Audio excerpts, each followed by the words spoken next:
Hello everyone, welcome to Major HS Kelsey's Balnoy Academy. Myself Reshma, I am physics faculty here.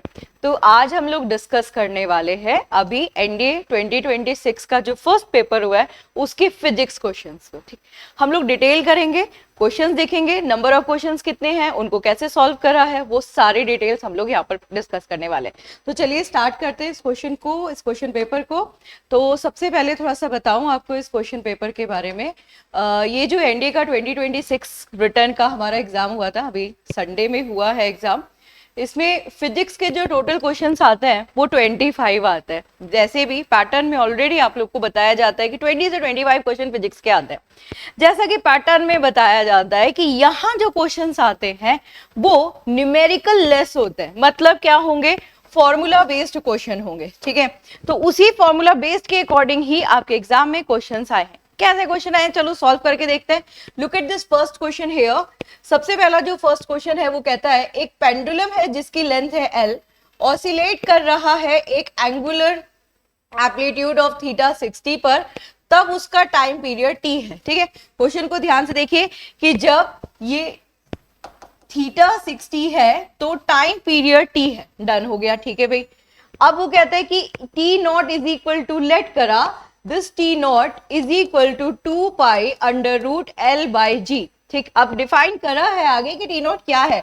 ये the time period है of a small angle of oscillation. What is the meaning of a small angle, मतलब यहाँ पर जो sign 60 angular यहाँ पर amplitude दिया है ना, which is in a sine term, तो साइन 60 यानी जो आपका थीटा है वो ऑलमोस्ट सिमिलर है। वाई, क्योंकि यहाँ पर स्मॉल एंगल वर्ड यूज किया गया है ऑसिलेशन में। G is as usual acceleration due to gravity है। एयर रेजिस्टेंस को इग्नोर किया गया है, स्ट्रिंग की स्ट्रेंथ को यानी उसके इलास्टिक नेचर को इग्नोर किया गया है। तो इसमें से कौन सा स्टेटमेंट करेक्ट है बेसिकली। अब यहां पर अगर हम रिलेशन की बात करते हैं तो वी से थीटा थोड़ा सा चेंज हुआ है, हम उस थोड़े से टर्म को ही पिक करते हैं एंड व्हाट कैन वी से कि जो टी नॉट होगा वो स्लाइटली थोड़ा सा बड़ा होगा, है ना। What is the meaning of थोड़ा सा बड़ा, थोड़ा सा बड़े का मतलब ये हुआ, look at here, it is directly proportional. मतलब टाइम पीरियड ज्यादा होने का मतलब होता है कि जो मोशन हो रहा है वो स्लो हो रहा है ना। मतलब टाइम पीरियड क्या होता है, 1 सेकेंड में कंप्लीट राउंड आपने, सॉरी 1 सेकेंड में नहीं, एक राउंड को कवर करने में लगा time, that is called time period. तो अगर टाइम पीरियड ज्यादा है तो मतलब जो मोशन है वो स्लो हो रहा है, इसका मतलब टी नॉट थोड़ा सा स्लो होगा, टी थोड़ा सा उससे फास्ट होगा। अब अगर हम ऑप्शन में बात करें तो T will be slightly greater than T not, of course correct answer है, फिर भी आगे देख लेते हैं। T will be slightly smaller, of course not. Exactly equal नहीं है, एग्जैक्टली इक्वल इसलिए नहीं है क्योंकि यहाँ पर एंगल वेरिएशंस ऑलरेडी मेंशन है इन ऑप्शन। ऑफ कोर्स मास के ऊपर डिपेंड करता है ना, क्योंकि इलास्टिक स्ट्रेंथ है तो ऑफ कोर्स डिपेंड करेगा ही करेगा। बट यहाँ पर तो मास का कुछ लेना देना नहीं है क्योंकि यहाँ जो लिंक किया गया है वो एंगल से किया गया। तो करेक्ट आंसर हमारा मिल चुका है, वो है हमारा ए ऑप्शन का। चलिए अब लेट्स मूव नेक्स्ट क्वेश्चन की तरफ बढ़ते हैं। Look at the next question here, this is our next question. Okay, ये कहाँ से है, ये फोर्स वाले टॉपिक का है, यानी मैकेनिक्स वाले टॉपिक का है। यहाँ पर कहते हैं टू फोर्स हैं जिनका इक्वल मैग्नीट्यूड है, simultaneously act at a point, एक पॉइंट पर एक्ट कर रहे हैं। It is observe that the resultant force is equal in a magnitude to the individual forces. Okay, which of the following statement is correct? Okay, the angle between one of the individual force is pi by 3, the angle between the individual force is 2 pi by 3. Let's see इतना होगा भी कि नहीं।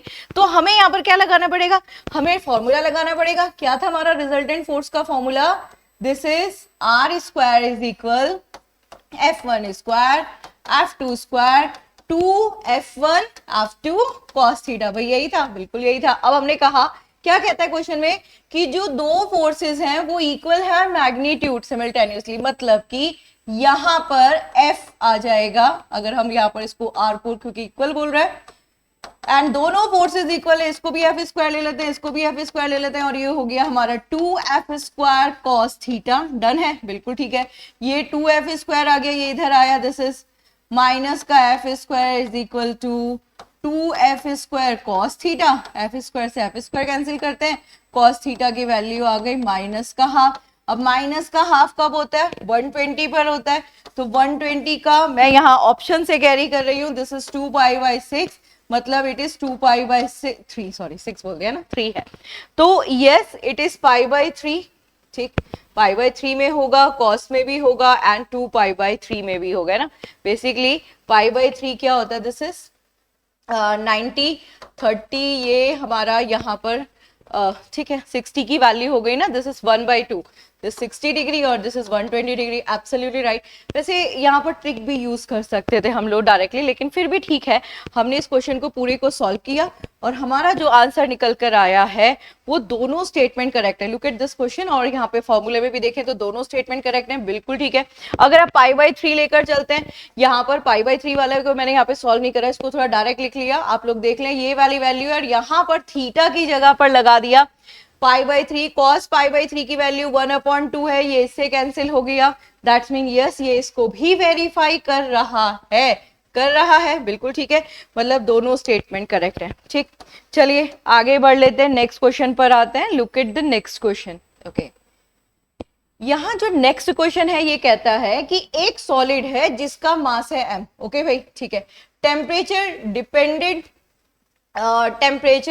Dependent specific heat as this is C0, CT is equal to C0 और alpha T1, ठीक, alpha T sorry, जहां पर C0 और अल्फा जो है ये दोनों एज अ कांस्टेंट कंसीडर कर रहे हैं, बिल्कुल ठीक है। अब कहते हैं जैसे ही सॉलिड को हीट किया, टेम्परेचर T1 से T2 हो गया, तो इसमें से कौन सा एक्सप्रेशन करेक्ट है with respect to heat.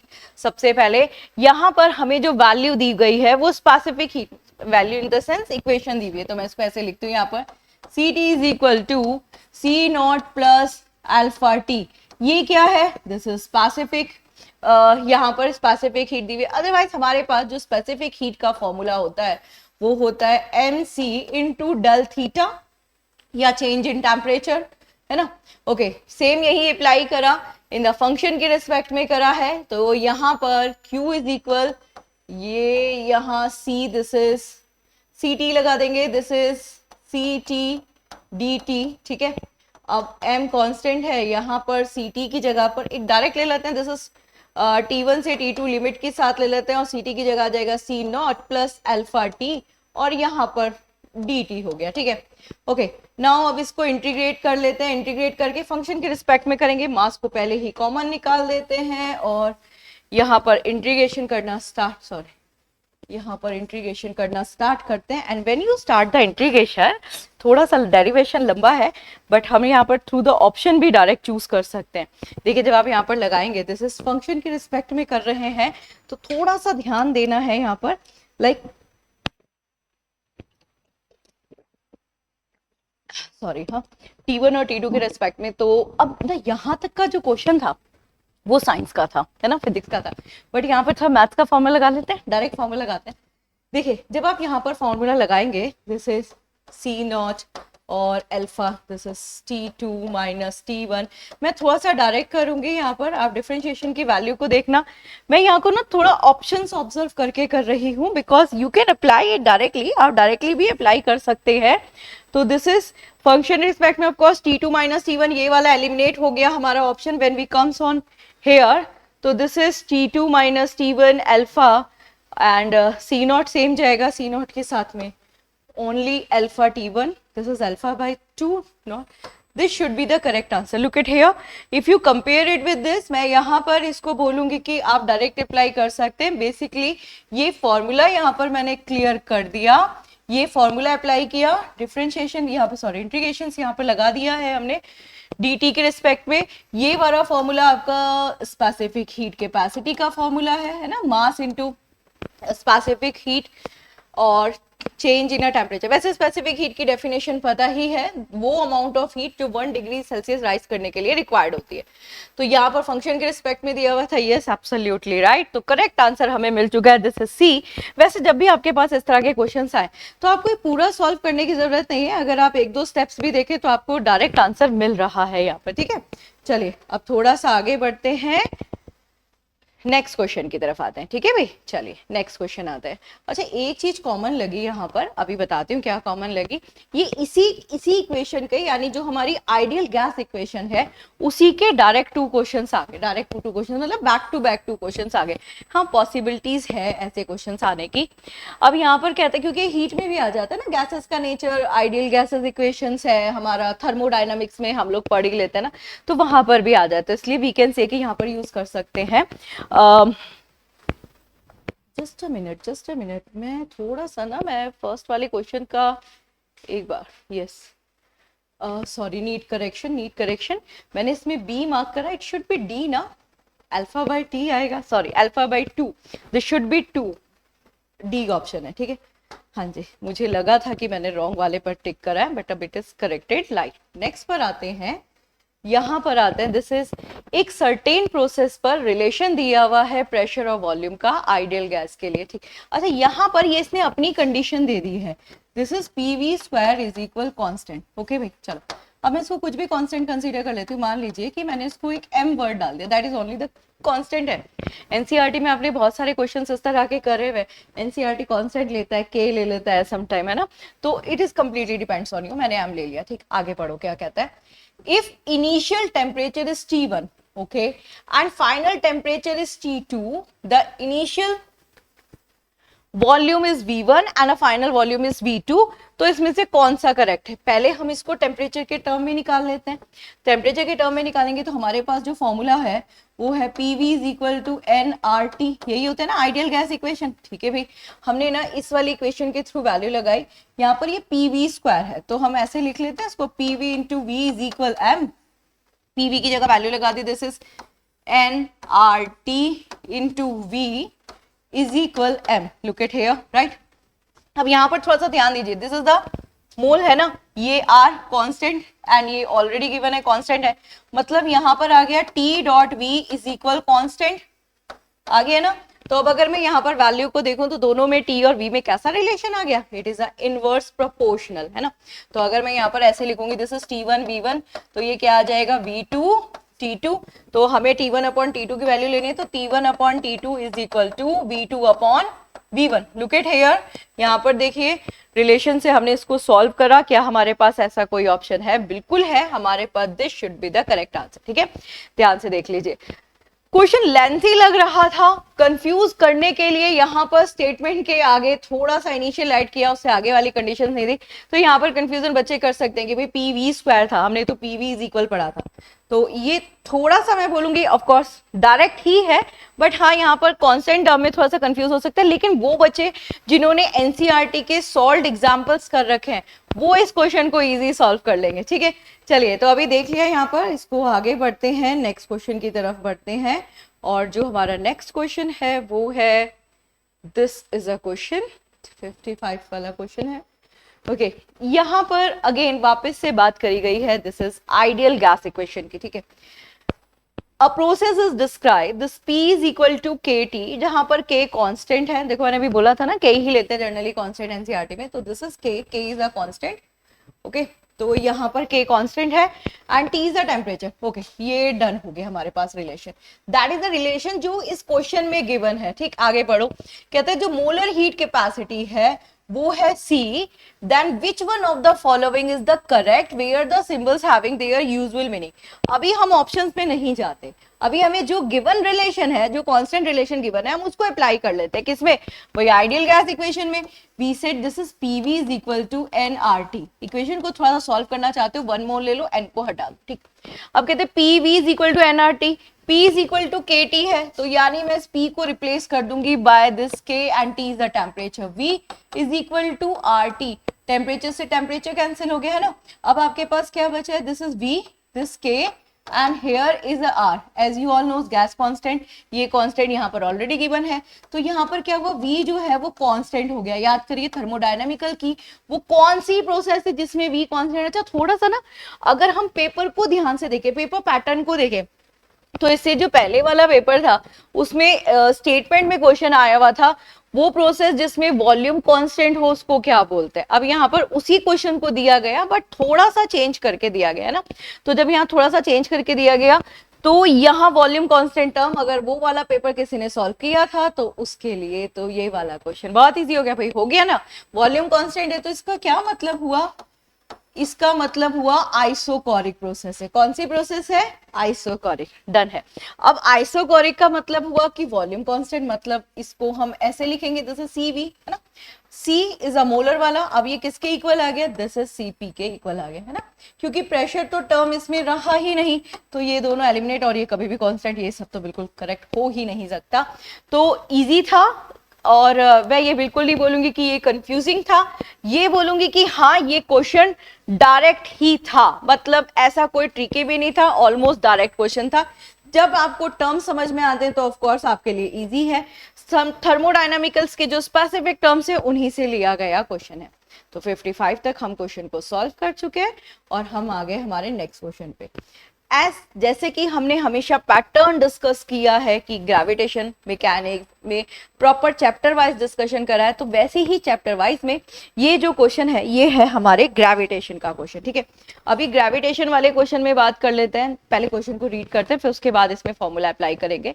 For an object a gravitational field the gravitational potential is same as the 2 points A and B। देखो कोई भी 2 points A and B and उनके बीच में जो ग्रेविटेशनल पोटेंशियल है वो सेम है, ओके भाई। कहता है but gravitational field is not same at this point, तो इनमें से कौन सा स्टेटमेंट करेक्ट होगा। अब हमने ना स्टेटमेंट्स को देखा और हमने देखा यहाँ वर्क के बारे में बात करी गई है, तो we are applying the work formula, और जो वर्क फॉर्मूला है वो क्या है, दिस इज M, एंड यहाँ पर change in gravitational potential it's always represented with negative sign.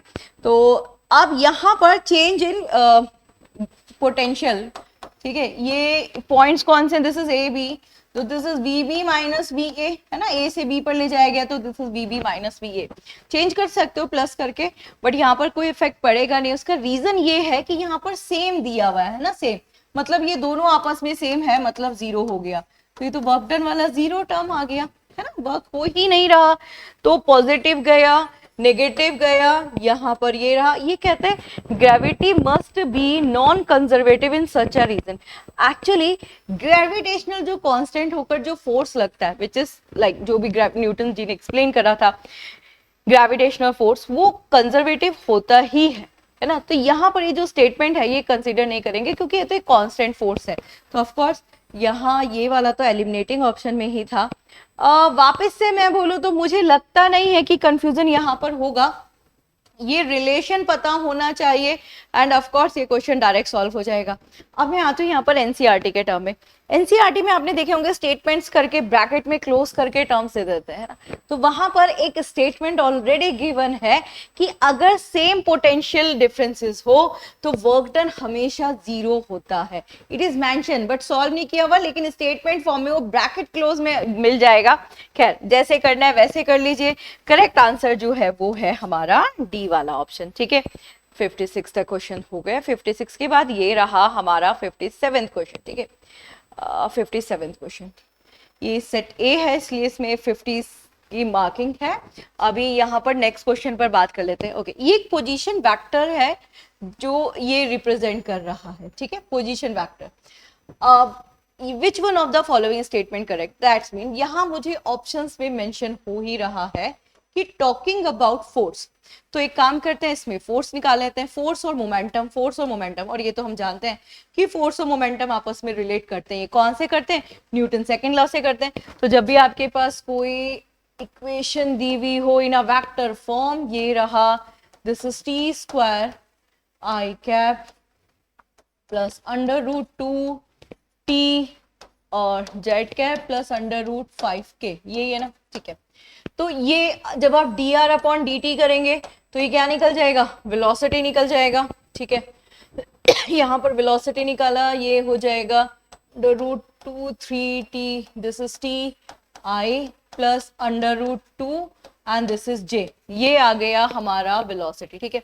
जैसे ही वेलोसिटी निकला मोमेंटम निकाले थे, momentum is equal to mass into velocity, तो मास तो यही रहा और वेलोसिटी यहाँ पर 2 √3 ti प्लस √2 और ये हो गया z। ठीक है भाई, डन हो गया। अब इसको इतना ही सॉल्व करते हैं, आगे सॉल्व करने की बहुत ज्यादा जरूरत है नहीं।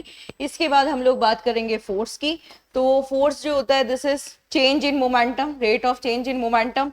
तो rate of change in momentum में अगर हम देखें यहाँ पर मास, और ये यहाँ पर आ जाएगा 2√3i।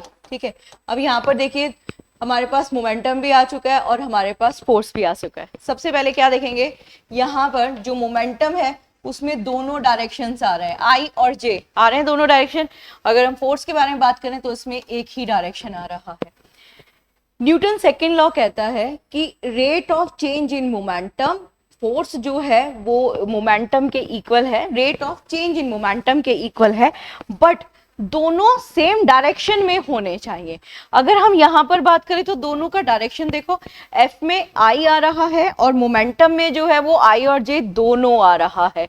इसका ये मतलब हुआ कि ये जो दोनों फोर्स एक्ट कर रहे हैं दोनों एक दूसरे के पैरेलल नहीं है ना, डायरेक्शन सेम होता है तभी पैरेलल यहाँ पे कंसीडर करते हैं।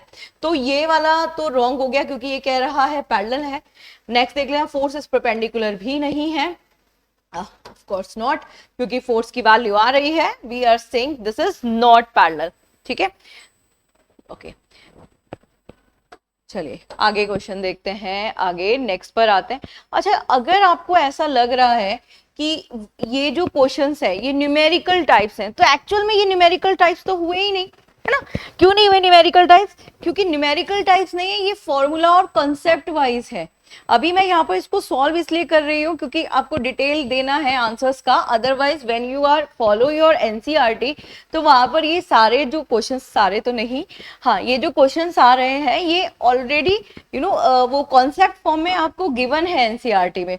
तो जब भी आप किसी भी कॉम्पिटिशन एग्जाम की तैयारी करें तो एनसीईआरटी के वो वाले टर्म्स जो प्रॉपर ब्रैकेट में है, या समटाइम एनसीईआरटी का नेचर है कि क्वेश्चन मार्क लगाकर टर्म्स को छोड़ देना, दैट्स मीन कि वहां पर नीड सम मोर एक्सप्लेनेशन, उनको डेफिनेटली करना ही करना है ना।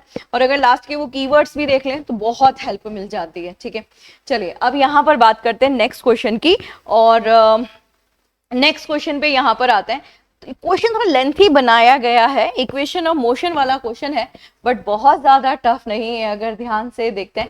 चलो ध्यान से क्या देखते हैं, लेट्स सॉल्व ही कर लेते हैं। कहते हैं एक ball is drop from a rest, बिल्कुल ठीक है, रेस्ट है तो u 0 डाल देते हैं, h को हाइट को h ले लेते हैं, दिया है ना उसने h, and above the ground in frame s। तो ठीक है, पहले हम यहाँ पे s फ्रेम के बारे में बात कर लेते हैं। फाइनल वेलोसिटी नहीं गिवन है, इसको हम ऐसे ले लेते हैं फाइनल वेलोसिटी, तो v ले लेते हैं फाइनल वेलोसिटी। नाउ कौन सी इक्वेशन, अभी हम सिर्फ यही वाले फर्स्ट फ्रेम के बारे में बात कर लेते हैं, कौन सी इक्वेशन अप्लाई करेंगे। v सेट फर्स्ट नहीं कर सकते, सेकंड नहीं कर सकते क्योंकि t गिवन है, हम थर्ड वाले पर जाएंगे। This is v square is equal to u square plus 2gh, है ना। अब यहाँ पर ड्रॉप हो रही है फ्रॉम रेस्ट, ये वाला टर्म आपका 0 हो गया, तो v जो फाइनल वेलोसिटी आ गई this is under root 2gh। ठीक है, ये s वाले फ्रेम की आ गई, ठीक, डन हो गई। इसको चाहो तो फर्स्ट रिलेशन डाल सकते हैं। अब आगे बात करते हैं, आगे थोड़ा सा लेंथी टर्म में दिया हुआ है, अनदर फ्रेम है s डैश, मैं यहाँ पर लिखती रहती हूँ, this is another frame s dash is moving upward with a constant speed u and relative to the earth. ठीक है, in a frame s dash the ball has initially downward speed v, जब वो नीचे आ रही है तो v speed से आ रही है, pretending the change in kinetic energy of a ball from a release is just before hitting the ground as measured in a s or okay, इस entire motion को देखिए, यहाँ पर दो फ्रेम्स में दिया, फर्स्ट वाले फ्रेम को आपने सॉल्व किया, अब हम सेकंड वाले फ्रेम की बात करते हैं। अगर आप सेकंड वाले फ्रेम के बारे में बात कर रहे हैं तो वो यहाँ कह रहा है कि this is just before hitting, मतलब ये जस्ट बिफोर हिटिंग वाले टर्म में बात कर रहा है। जब आप सेकंड वाले में जाएंगे तो जो आपकी फाइनल ये v जो है वो जनरली u के इक्वल हो जाएगा, है ना, और जो आपकी v वाली f, दिस इज, हम इसको vf लेकर, जस्ट अ मिनट,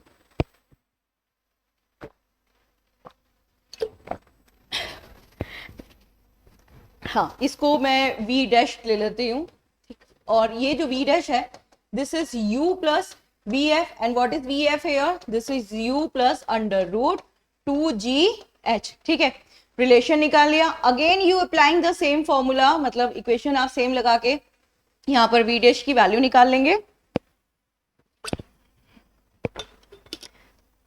ओके अब काइनेटिक एनर्जी का निकालेंगे। जब आप के एस वाली एनर्जी निकालेंगे, this is half m v square, और इसकी निकालेंगे this is K dash S, this is half m, it is v square, that's mean ये वाला v and minus u square, u under root 2gh minus का u, और ये हो गया whole square. Look at here, यहां पर मैंने थोड़ा सा इसको यहाँ पर से फॉर्मूला अप्लाई किया किसका, this is a kinetic energy, because यहाँ पे बोला है चेंज इन काइनेटिक एनर्जी।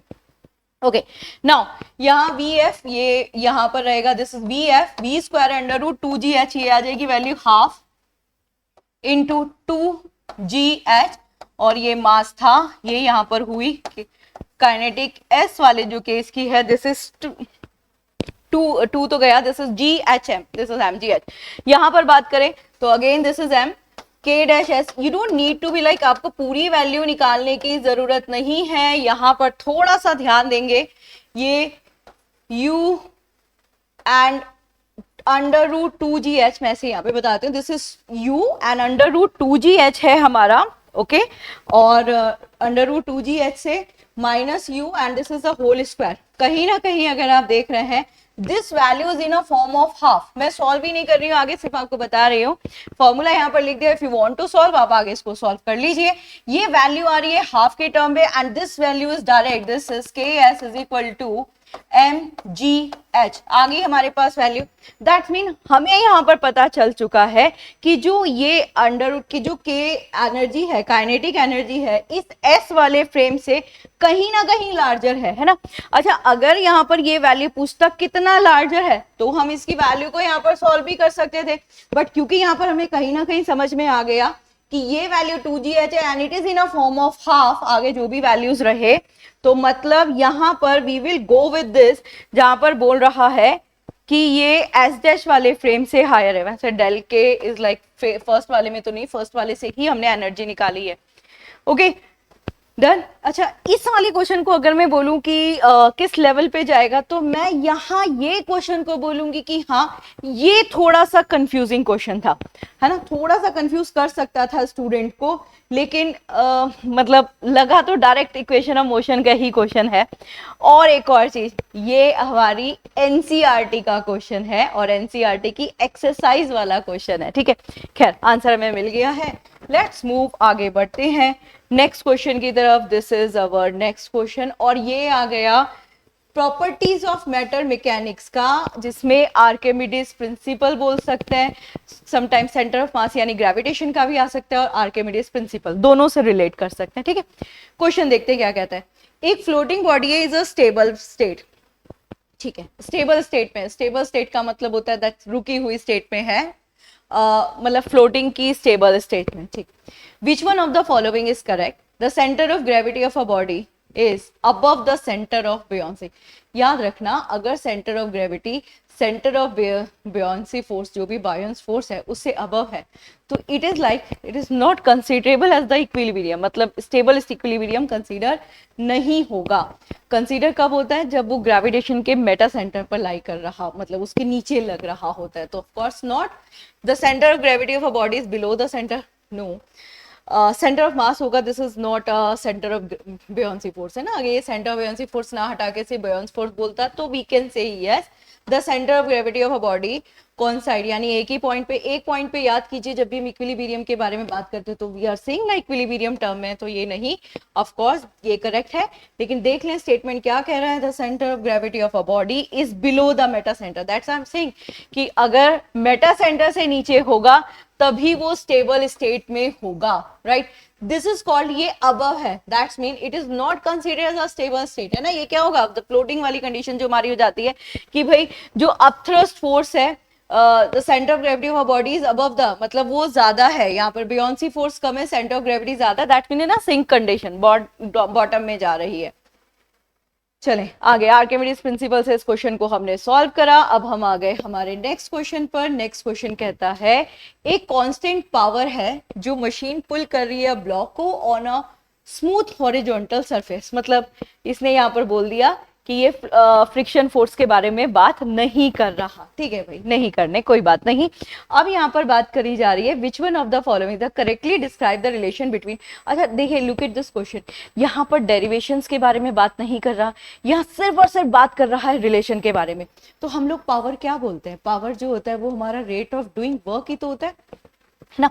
अच्छा, वर्क क्या होता है? That is force into displacement, right, this, right, और this is displacement upon time, क्या हो जाएगा? वेलोसिटी हो जाएगा, दिस इज एफ। और एफ क्या होता है? This is mass into acceleration, तो mass into this is V by T into V, यही आ गया ना पी, राइट। अब यहाँ पर हमें टी की साथ में रिलेशन चाहिए और मोमेंटम की साथ रिलेशन नहीं चाहिए, तो बहुत इजी है, इसका एक काम करते हैं, इसका उठा के इंटीग्रेशन कर देते हैं, और जब आप इंटीग्रेशन कर रहे हैं तो 0 टू टी ले लेते हैं, लिमिट लेकर कर लेते हैं। तो यहाँ पर मास इज अ कांस्टेंट निकाल देते हैं उसको बाहर, और दिस इज टी अपॉन में टी है, बिल्कुल ठीक है। ये तो m v, this is half m v square से भी, एम वी स्क्वायर से भी कर सकते हैं, फोर्स इंटू टी से भी कर सकते हैं। और यहाँ पर दिस इज टी, टी आया -2 करके आया, ओके। यहाँ पर अगर हम देखें तो हमारा जो रिलेशन आ रहा है, देखो ऑब्वियसली यहाँ पर अगर आप बात कर रहे हैं, मैं थोड़ा सा डायरेक्ट करने की कोशिश वापस से कर रही हूँ। टी के रिस्पेक्ट में हमने यहाँ पर इसको इंटीग्रेट करा, वी नोस की टी बॉटम में है, टी स्क्वायर की फॉर्म में आ चुका है, अपॉन में है, यानी इधर जाएगा, this is T square, and v की फॉर्म में आ जाएगा। क्या हमारे पास ऐसा कोई रिलेशन है? हमें बिल्कुल दिख रहा है, ये रहा रिलेशन, है ना। तो अगर आप सॉल्व पूरा भी करना चाहते हैं तो यहाँ से पूरा भी सॉल्व कर सकते हैं, अदरवाइज ये रिलेशन तो हमारा सिंपल ये वाला फॉर्मूला अप्लाई करा, है ना, पावर लगाया, रेट ऑफ डूइंग वर्क, हाँ, डायरेक्ट फॉर्मूला लगा के और इंटीग्रेशंस करके हमें रिलेशन निकालना था। वैल्यूज पूछी नहीं है इसलिए नहीं, तो डायरेक्ट वैल्यू ही, फॉर्मूला ही लगा देंगे और फॉर्मूला सॉल्व कर लेंगे, रिलेशन पूरा निकालने की जरूरत नहीं है। और अगर आप कंफ्यूज हैं, that the another thing, otherwise यहाँ पर इंटीग्रेशंस की हेल्प से कंफ्यूज का तो कोई ऑप्शन, मतलब स्कोप नहीं है। चलिए अब आते हैं नेक्स्ट क्वेश्चन पर। नेक्स्ट क्वेश्चन वापस से हीट थ्योरी का, हीट एंड थर्मोडायनामिक्स का क्वेश्चन है। पहले क्वेश्चन को रीड कीजिए। कहते हैं 5 ग्राम आइस है, देखिए ये रही सपोज हमारी 5 ग्राम आइस, ठीक है, ये रही आइस, ओके भाई। अब इसका जो टेम्परेचर था वो था -20 डिग्री सेल्सियस। क्वेश्चन ना अगर समझ कर करें, अंडरस्टैंड ब्रीफ करके करें, तो अपने आप जो कॉन्सेप्ट पढ़े हुए होते हैं ना थ्योरी वाले, वो अप्लाई हो जाते हैं। पुट इनटू अ एम, ये जो है ये एक एम केजी, ये केजी में है, मास में ऐड किया गया।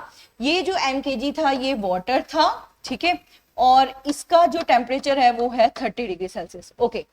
The heat is exchange only between ice and water, सिर्फ मतलब सराउंडिंग से कोई लेना देना नहीं है।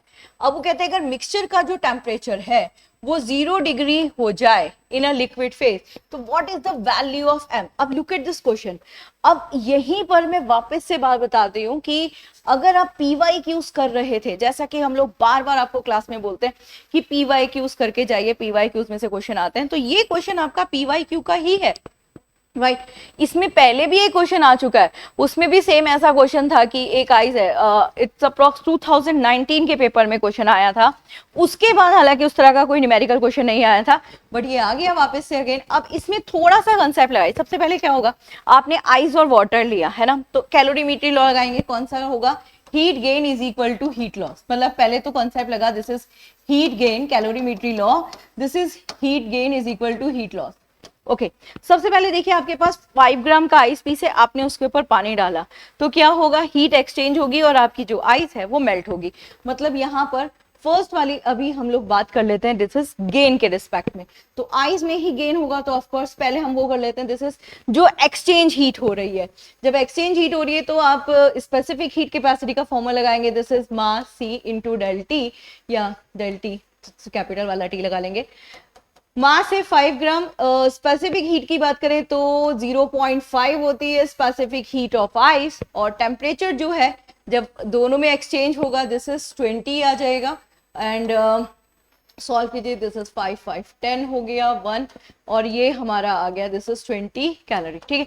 ये फर्स्ट वाली हीट रही, दिस 20 कैलोरी है ना, नहीं दिस 5 5 25 होते हैं, 5 5 10 नहीं, सॉरी कैलकुलेशन मिस्टेक हो गई थी, दिस इज 25 इंटू 20, और ये हो जाएगा इस 50 कैलोरी, ठीक है, 20 कैलोरी नहीं था, 50 कैलोरी था। ये अभी आइस में वाटर मिक्स हुआ, ये उसका हो गया। इसके बाद अब जो आइस है, this is our ice, ice जो है वो मेल्ट होगी, ऑब्वियसली मेल्ट होगी। मेल्ट होगी तो एक और हीट निकल कर आएगी, ये जो हीट होती है इसे हम बोलते हैं latent heat, this is ml, right. Mass कितना है, this is 5, and latent heat कितनी होती है, 80 कैलोरी होती है, ठीक। तो ये आ गई हमारी 400 कैलोरी, यानी ये वाली जो है ये गेन हो गई, गेन का मतलब 450 हमारी यहाँ पर आ गई। ओके, 400 कैलोरी जो है वो क्या हो रही है, गेन हो रही है। लुक एट, समझ में भी आ रहा है, ठीक है। अब मैं इसको थोड़ा सा स्पेस यहाँ पर करती हूँ और इसको यहाँ से इरेज कर देती हूँ ताकि यहीं पर क्वेश्चन सॉल्व हो जाए। ओके, अब लॉस कौन कर रहा है, लॉस करेगा वाटर, है ना, वाटर के पास है वही लॉस कर रहा है, वाटर लॉस कर रहा है, बिल्कुल ठीक है। लुक एट हियर, अब यहाँ पर जो फॉर्मूला लगेगा, क्योंकि अब आपकी जो आइस है वो मेल्ट हो चुकी है, यानी अब उसकी स्टेट चेंज नहीं हो रही, स्टेट चेंज नहीं हो रही तो लेटेंट हीट नहीं आएगी, डायरेक्ट ये वाला फॉर्मूला लगाएंगे। तो मैं यहाँ पर Q2 डाल देती हूँ उसको, मतलब वी टॉकिंग अबाउट दिस, हम लोग यहाँ पर निकाल रहे हैं लॉस वाले का, this is MC del T लगा लेते हैं। मास जो है वो 5 सॉरी m था ना, और m जो है वो क्या है, kg में है, ध्यान से देखिए। तो हम उसे ग्राम में कर लेंगे, तो इनटू 10 टू दी पावर -3 करते हैं। स्पेसिफिक हीट, अब ये वाटर है तो 1 हो चुका है, and the change in temperature it is like, अगर आप यहाँ पर थोड़ा सा टेम्परेचर के बारे में बात करें तो देखिए 30 था और कितने पर 0, दिस इज 30, ये हमारा कितना आ गया 30 into 10 to the power -3 into m, right. ये निकल कर आ गई हमारी हीट लॉस, ठीक है। हीट गेन और हीट लॉस दोनों निकल गया, दोनों को यहाँ पर सेम यहाँ पर इक्वल रख देते हैं। This is m 30 into 10 to the power -3। अब यहाँ से सॉल्व करेंगे और मास की वैल्यू निकाल देंगे, ठीक। कैलकुलेशन अपनी अपनी देख लेते हैं, यहाँ से थोड़ा सॉल्व करके, दिस इज 15 मुझे यहीं पर नजर आ गया, दिस इज 15 और 10 टू दी पावर -3 है, 0.015, इट इज द ऑप्शन, ठीक है। सॉल्व करना है सॉल्व कीजिए, डायरेक्ट करना है डायरेक्ट कीजिए। क्वेश्चन का कंसेप्ट कौन सा लगा, कैलोरीमेट्री लॉ। वापस लेकर जाती हूँ PYQs पर आप लोगों को, आप ही के पेपर में आया हुआ है what is the principle of calorimetry, है ना। कैलोरीमेट्री लॉ का प्रिंसिपल क्या है, तो this is the principle of calorimetry law, heat gain is equal to heat loss. तो बेसिकली ये न्यूमेरिकल नहीं था, ये फॉर्मूला बेस्ड क्वेश्चन था। अगर हमें ये पता था दैट इसमें जो लर्न करने वाली वैल्यूज थी, जब भी आप थ्योरी पढ़ते हैं तो ऑफ कोर्स आपने हमारी प्रीवियस क्लासेस में भी देखा होगा, आइस की specific heat 0.5, latent heat 80 calorie पर ग्राम, ये CJ सिस्टम में है, दिस इज, ठीक है। स्पेसिफिक हीट यहाँ पर ले लेते हैं, दिस इज कैलोरी पर ग्राम डिग्री सेंटीग्रेड। हो गया भाई, डन हो गया, ठीक, आंसर मिल चुका है, क्वेश्चन सॉल्व हो गया। लेट्स मूव, आगे बढ़ते हैं नेक्स्ट क्वेश्चन की तरफ। This is our next question. Okay, कहता है एक वेरी लार्ज कंटेनर है कंसिस्टिंग, अच्छा एक चीज देखिए, आइडियल गैस के 3 क्वेश्चंस आ गए। जनरली ऐसा नहीं होता है ना, आइडियल गैस के इक्वेशन बेस्ड क्वेश्चंस होता है, and it is not a very important topic, कभी आ जाता है कभी नहीं भी आता है, ये उस टर्म में हो जाता है, लेकिन इस बार दिया है तो दिया है, ठीक। अब इसने आइडियल गैस के बारे में बात करी, मतलब आइडियल गैस की कंडीशन दी है, लेकिन बात किसके बारे में कर रहा है, साउंड के बारे में, साउंड के बारे में, ठीक। अब स्पीड ऑफ साउंड एक गैस में है विच इज x, ओके। अब pressure of a gas is double, मान लो यहाँ पे प्रेशर P था और यहाँ डबल कर दिया, keeping the temperature constant, okay. अब मैं यहाँ पर थोड़ा सा लेके जाती हूँ, एंड द साउंड की स्पीड हो गई v। जब भी आप साउंड को पढ़ते हैं तो इस क्वेश्चन में देखो, क्वेश्चन को भले ही कितना भी डिटेल करके कंफ्यूज करने की कोशिश करी गई है, लेकिन अगर आपने उस साउंड की बेसिक प्रॉपर्टीज नहीं होती जब आप स्टार्ट कर रहे होते हो चैप्टर वहीं पर, तो न्यूटन्स लॉ जब बताया जाता है, द मीडियम जो इफेक्ट्स होते हैं जो स्पीड ऑफ साउंड पर डालते हैं, बेसिकली वैसे मैं आपको ये बता रही हूं, लेकिन यहाँ पर इसका कुछ ऐसा लेना देना नहीं है, बिकॉज अगर टेम्परेचर कांस्टेंट है तो प्रेशर में कुछ भी वेरिएशन आ जाए, स्पीड ऑफ साउंड पर कोई भी इफेक्ट नहीं होगा।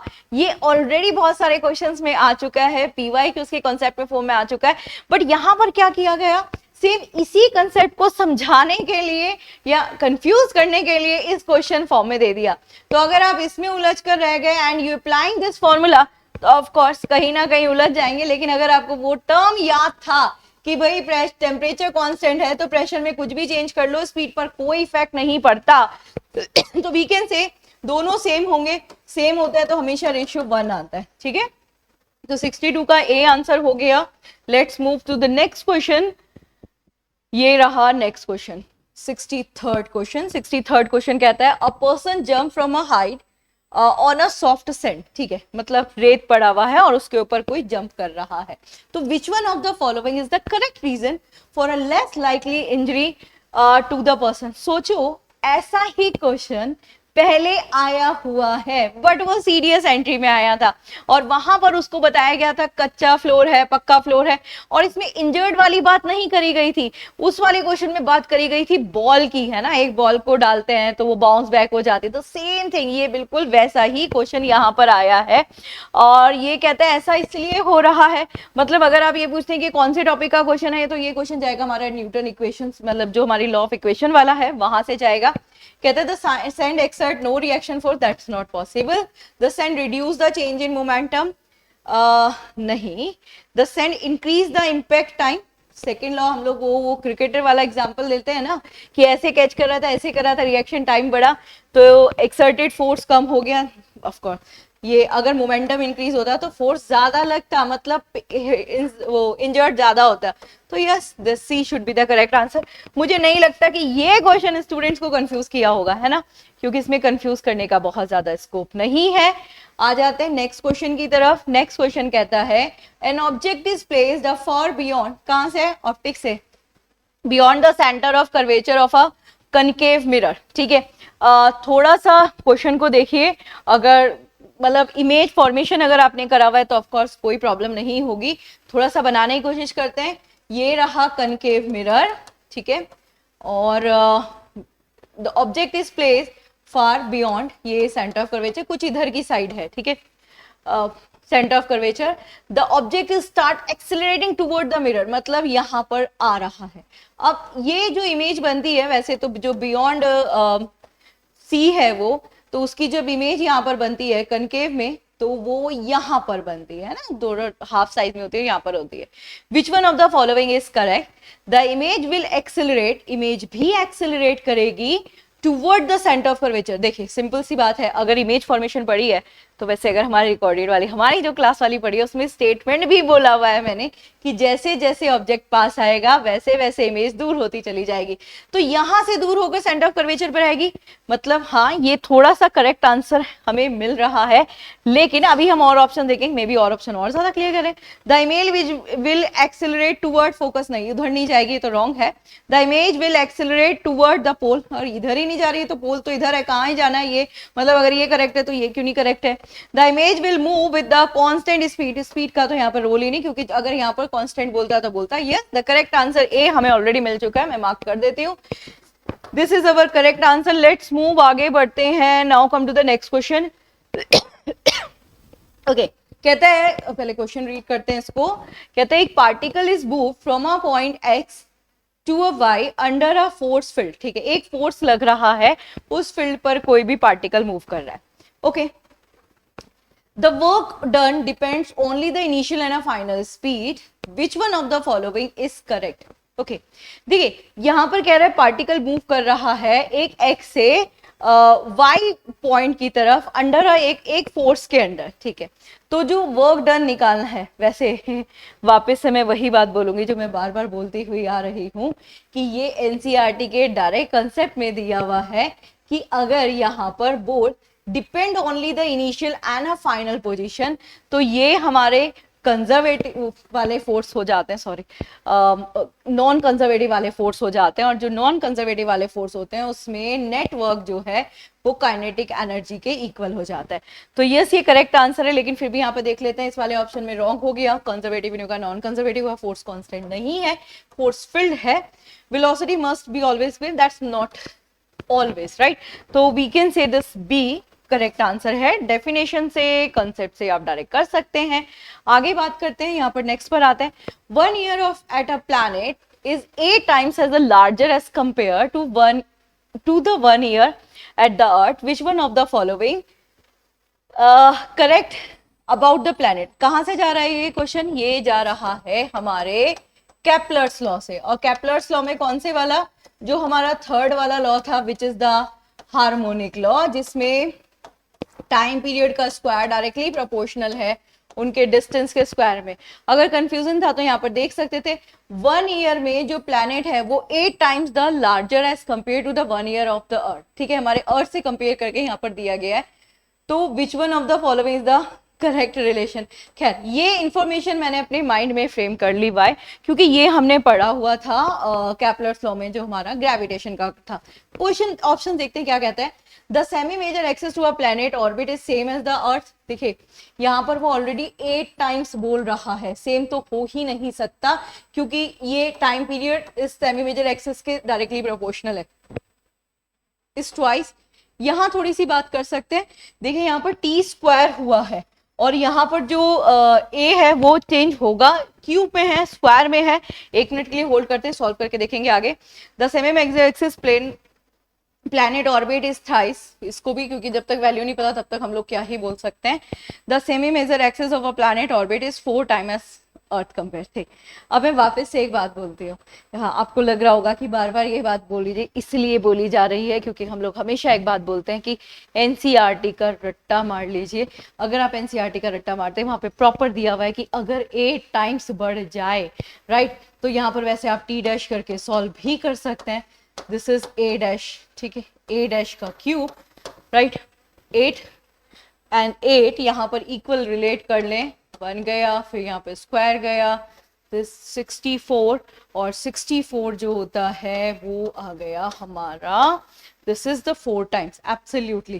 तो D should be the 4 times, है ना। ठीक, वैसे एनसीईआरटी में दिया हुआ है ये लाइन ना। चलो फिर भी अगर नहीं दी हुई तो आप सॉल्व भी कर सकते थे, ऐसा कोई बिग डील नहीं थी। ठीक, चलो नेक्स्ट क्वेश्चन पर आते हैं। सॉरी, नेक्स्ट क्वेश्चन क्या कहता है। नेक्स्ट क्वेश्चन कहता है एक लाइटिंग रॉड है, शार्प टिप पे, रिड्यूस द डैमेज रिस्क। अब मैं वापस से बोलूंगी 2023 का पेपर देखिए, वहां पर दिया हुआ है आपको 4 शेप्स दी हुई है ना, और 4 शेप में से दिया हुआ है कि इसमें से कौन सी बेस्ट शेप है अर्थ का जो लाइटनिंग होती है उससे प्रोटेक्ट करने के लिए। लगाते हैं ना हम लोग अपनी अपनी बिल्डिंग के ऊपर एक लगा देते हैं जो एक्स्ट्रा चार्ज को डायरेक्ट अर्थ में भेज दे उसके लिए। तो वहां पर डायग्राम्स दिए गए थे और हमें देखना था कौन सा ज्यादा पॉइंटेड है। यहाँ पर ये ऑलरेडी बोल रहा है कि शार्प टिप क्यों यूज की जाती है। तो बेसिकली शार्प का मतलब क्या होगा कि जो एक्स्ट्रा चार्ज होता है, एक्स्ट्रा चार्ज को बेसिकली कोरोना डिस्चार्ज जनरली बोलते हैं ना, वो सेंड करने के लिए। फिर भी देखते हैं ऑप्शंस क्या करें। हाँ, अगर ये अट्रैक्ट ही करेगा तो लगाया ही क्यों। Sharp tip reduce the local electric field, ऐसा बिल्कुल भी नहीं होता। ये प्रमोट करता है डिस्चार्ज को, बिल्कुल ठीक है। Repels the charge of clouds, ऐसा बिल्कुल नहीं होता, रिपेल नहीं करता है ना। तो we can say this flow को बढ़ा देता है जिससे अर्थिंग फास्ट हो जाती है और हम शॉक से मतलब उसके इफेक्ट से बच जाते हैं। नेक्स्ट पर आते हैं, ऑप्टिक्स का क्वेश्चन है। एक पेरिस्कोप यूज किया जाता है, 2 plane mirror inclined at 45 degree. ठीक है भाई, if the tube of the periscope is filled with the complete transparent liquid of refractive index. वैसे आपको एक बात बताती हूँ, अभी क्वेश्चन देख लेते हैं इमेज के बारे में। यहाँ पर बात कर रहा है प्लेन मिरर की और यहाँ बात कर रहा है रिफ्रैक्टिव इंडेक्स की। मतलब मिरर में मीडियम का इफेक्ट होगा ही नहीं यहाँ पर, है ना। तो वैसे वी नोस की नहीं होगा। हाँ, लेंस होता तो हम डायरेक्ट फॉर्मूला अप्लाई करते रिफ्रैक्टिव इंडेक्स वाला। As we all knows image same रहेगी क्योंकि ये मिरर है। ठीक, of course not, of course not, of course not. ठीक है, मतलब कंफ्यूज करने के लिए इतना दिया गया है, बट अगर वही कॉन्सेप्ट्स आपके क्लियर हैं तो आपको यहाँ पर कंफ्यूज होने की बिल्कुल भी जरूरत नहीं है। नेक्स्ट क्वेश्चन पे आते हैं। It has been observe that a mirror is always form the image between pole and focus irrespectively the location of an object. Which one of the following is correct? Respect the nature of a mirror. कहां से आया question? Reflection topic से आया, image formation वाले से आया। ठीक है, यहां कह रहा है कि इमेज जो बनेगी वो हमेशा पोल और फोकस के क्या यहाँ पर डिस्क्राइब करने की जरूरत है? बिल्कुल भी नहीं है, क्योंकि सिर्फ यही एक मिरर है, सॉरी P एंड F, जिसमें हमेशा इमेज यहीं पर बनती है। मतलब कॉन्वेक्स मिरर के बारे में बात कर रहा है and it is given in your option B. Direct question है इमेज फॉर्मेशन का, बहुत ज्यादा क्वेश्चन सोचने वाली बात नहीं है, मतलब बहुत ईजी वाला क्वेश्चन इसको हम बोल सकते हैं, राइट। नेक्स्ट पर बात करते हैं। What is the upward force acting on a skydiver of a mass 60 kg? This mass is 60 kg, 60 kg, who is falling at the uniform speed 2 meter per second. ध्यान से देखिए, यूनिफॉर्म स्पीड है तो भाई एक्सेलरेशन तो यहाँ पर 0 हो गया, यानी जब फिर गिर रहा होगा तो वो ग्रेविटेशन के रिस्पेक्ट में गिर रहा होगा, एक्सेलरेशन ड्यू टू ग्रेविटी, ठीक है। अब यहाँ पर हम ऑप्शंस फॉर्मूला निकालते हैं, फोर्स डायरेक्ट फॉर्मूला लगाएंगे, दिस इज एम जी, जी के रिस्पेक्ट में होगा, एक्सेलरेशन नहीं होगा, क्योंकि मुझे कहीं ना कहीं ऑप्शन में समझ में आ रहा है कि 600 अगर मैं जी को 10 लेती हूँ तो ये जो वैल्यू आ जाएगी ये 600 आ जाएगी, 600 यहाँ पर नहीं है ना। लेकिन अगर मैं 9.8 ले रही हूँ और 50 ले रही हूँ तो मेरा आंसर 588 आ रहा है। तो यहाँ पर कहीं ना कहीं आप देख भी सकते हो कि अगर वैल्यू को मतलब 10 लगाकर देखा था नहीं हुआ था, 9.8 लगाकर देखेंगे तो हो जाना है, ठीक है। लेट्स मूव, आगे बढ़ते हैं, नेक्स्ट क्वेश्चन की तरफ बढ़ते हैं। This is our 71 question with respect to the electromagnetic waves. Electromagnetic waves की हमने इतनी प्रैक्टिस कराई थी, बताया था आपको कि हाँ इलेक्ट्रोमैग्नेटिक फील्ड के बारे में बात करें अगर हम आपके पास से जाए तो ये एक्सेलरेटिंग वेव्स होती हैं, एक्सेलरेटिंग वेव्स होती हैं जो सेंसेशन प्रोड्यूस करती है। तो हमारी आई के अंदर कोन सेल, रॉड सेल होते हैं जो केमिकल रिएक्टिव होते हैं, मतलब बहुत ज्यादा रिस्पॉन्स करते हैं केमिकल पर। अगर इनको इलेक्ट्रिक फील्ड के साथ में डाला जाए या कहीं पर भी इलेक्ट्रिक फील्ड होगी तो जो सेंसेशंस होती है वो हमारी आई के कोन और रॉड सेल पर बहुत इफेक्ट दिखाती है। और कोन सेल हो, रॉड सेल हो, एक नाइट में दिखा रहा है, एक कलर आइडेंटिफाई कर रहा है, तो ऑफकोर्स इफेक्ट होगा। तो वी सेट कौन सा ज्यादा करता है, we set magnetic field are we are not able to see, तो इसलिए यहाँ पर नहीं। हाँ मैग्नेटिक फील्ड अगर ज्यादा तो हमारे एंटायर बॉडी के सर्कुलेटरी सिस्टम पर इफेक्ट डालता है, बट यहाँ प्रॉपर मेंशन किया गया है सेंसिटिव फॉर आई, हमारी आई के लिए, है ना। चलो आगे बढ़ते हैं, नेक्स्ट पर आते हैं 71 के बाद। This is 72। अच्छा 72 में डायग्राम इजी है बट थोड़ा सा कंफ्यूज करने के लिए एल वर्ड डाल दिया गया, ठीक। सॉरी, नेक्स्ट देखते हैं क्या कहते हैं। कहते हैं 2 वायर्स हैं, एक की लेंथ एल है, area of cross section A है, रेसिस्टिविटी रो है, और दूसरी ये इस तरह से लगाई गई है, ठीक। एक कॉम्बिनेशन ये पूरा बनाया गया, this is X to Z, okay, X Z replace, ठीक। अब ये इसके बाद यहाँ पर कह रहा है, पहले हम यहाँ का निकाल लेते हैं पूरा, तो पहले एक्स टू वाई रेसिस्टेंस निकालते हैं और फिर y टू z निकालते हैं, फिर पूरा हमारा x टू z निकल जाएगा, ठीक। तो मैं यहाँ पर ऐसे लिख देती हूँ, रेसिस्टेंस एक्स वाई और यहाँ पर रेसिस्टेंस वाई जेड, और रेसिस्टेंस एक्स जेड निकालने के लिए इन दोनों को ऐड कर देंगे, ठीक है भाई। इन दोनों को क्या कर देंगे, ऐड कर देंगे। अभी मैं यहाँ पर बात कर रही हूँ तो ये लेंथ यहाँ पर पैरेलल कॉम्बिनेशन में है, तो फॉर्मूला होता है this is r is equal to rho l by a, तो ये हो जाएगा 2, दिस इज 2 नहीं अपॉन में आएगा 2a, और yz में ये सीरीज में है, this is rho l upon a, दोनों को उठाकर ऐड कर दीजिए, this is rho l upon 2a plus rho l upon a, ये आ गया 3 rho a upon 2a, l है, सॉरी l है, ठीक है। ये वैल्यू निकल गई, राइट। मैं रिपीट कर देती हूँ, ये दोनों पैरेलल में, ये सीरीज में, और ये प्रॉपर निकाले। अब वो कहता है इसको रिप्लेस कर दिया गया विद द अनदर वायर, ठीक है। The L1 is the length, A1 is the cross section area of a new wire, तो इसमें से करेक्ट रिलेशन क्या होगा, यानी अब जो न्यू वायर है वो है रो L1 अपॉन A1। यहाँ पर एक बात उसने बोली है कि सेम रेसिस्टिविटी है, ठीक है, दोनों को सेम कर देते हैं। यहाँ पर R ये L dash A dash is equal to 3 rho L upon 2A, ठीक। रो से रो कैंसिल हो गया है यहाँ पर आपका। ओवरऑल अगर मैं रिलेशन देखूं तो L1 और A1, दिस इज 3L और दिस इज 2A। कंपेयर करेंगे तो L dash is equal to 3L आ रहा है, A dash is equal to 2A आ रहा है, ऐसा हमारे फर्स्ट ही ऑप्शन में हमें मिल गया, और ये रहा हमारा करेक्ट आंसर, ठीक है। चलें, move to the next question. Now the next question, it is 73rd क्वेश्चन। 73rd क्वेश्चन में रे ऑप्टिक्स का क्वेश्चन है। यहाँ पर प्रिज्म दिया गया है, इक्विलेटरल ट्रायंगल, और क्लियरली यहाँ पर 90 एंगल की बात कर रही है। अगर आपके मन में ये चल रहा था कि 90 पे वापस आ जाए तो बता दूं ये एंगल ऑफ इंसिडेंट नहीं है, ठीक है, इसलिए यहाँ पर रिफ्लेक्शन होगा, मतलब ये ऐसे जाएगी। अब ऐसे वाले फिगर में अगर आप देखें तो ऑफ कोर्स इसको छोड़कर ये तीनों यहाँ पर हो गए, ठीक। ये वाला रॉन्ग है क्योंकि 90 डिग्री पर ऐसे नहीं जाएगी। अब नाउ द क्वेश्चन है, ग्लास इधर जा रहा है तो भाई डायरेक्शन इधर ही होगा, क्या ऐसा कोई डायग्राम है, बिल्कुल है, बी। कहां से लिया, this is law of refraction वाला जो हमारा कंसेप्ट है वहां से ले सकते हैं। वापस से क्वेश्चन आया, क्वेश्चन को देख लीजिए। ग्लास स्लैब है जिसका रिफ्रैक्टिव इंडेक्स 1.5 है, is cut in a shape of, this is पैराप्लाइड, ये यहाँ पर यानी फर्स्ट सरफेस के बारे में बात कर रहे हैं ABCD। सरफेस BC जो है वो पॉलिश्ड कर दिया गया है, यानी इसको परफेक्ट मिरर बनाने की कोशिश करी गई है। Light is incident at AB from the incident at an angle, AB पर लाइट आई है, the light is incident at a surface of AB, अच्छा from surface AB from the incident at an angle π/3, बिल्कुल ठीक है।